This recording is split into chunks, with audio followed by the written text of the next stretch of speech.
কোনো রকম তেল ছাড়া দারুণ কিছু মুখরোচক রেসিপি বানাতে মন চাইলে এইভাবে একবার তেল ছাড়া চিকেন ফ্রাইড রেসিপিটা বাড়িতে বানিয়ে দেখতে পারেন।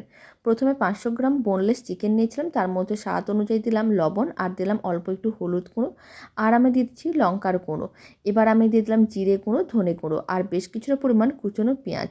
আদা রসুন বাটা দিতে হবে 1 চামচের মতন। তারপর সমস্ত কিছু একসঙ্গে খুব ভালো করে মিশিয়ে নিতে হবে। সমস্ত কিছু খুব ভালো করে মিশিয়ে নেওয়ার পরে এখন আমি 5 চামচের মতন টক দই দিয়ে দেবো। আর টক দইটাও খুব ভালো করে একসঙ্গে মিশিয়ে নিতে হবে। সমস্ত কিছু খুব ভালো করে মেশানো হয়ে গেছে, 30 মিনিট এইভাবে রেখে দিতে হবে। এবার একটা কড়াই নিতে হবে, কড়াইয়ের মধ্যে সমস্ত ম্যারিনেট করে রাখা চিকেনটা দিয়ে দিতে হবে। আর মিডিয়াম টু লো ফ্লেমে এইভাবে বেশ কিছুক্ষণ রান্না করতে হবে।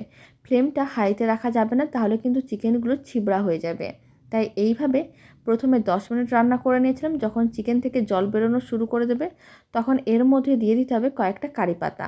আর কারি পাতা দেওয়ার পরে আরও 10-15 মিনিট এইভাবে নাড়াচাড়া করতে হবে, যতক্ষণ না চিকেনটা এরকমই শুকনো হয়ে আসছে। দারুণ স্বাদের চিকেন ফ্রাই একেবারে রেডি, কোনো রকম তেলের প্রয়োজনও পড়ে না, আর খেতেও ভীষণ ভালো হয়। আপনারাও বাড়িতে বানিয়ে দেখতে পারেন, আপনাদেরও ভালো লাগবে।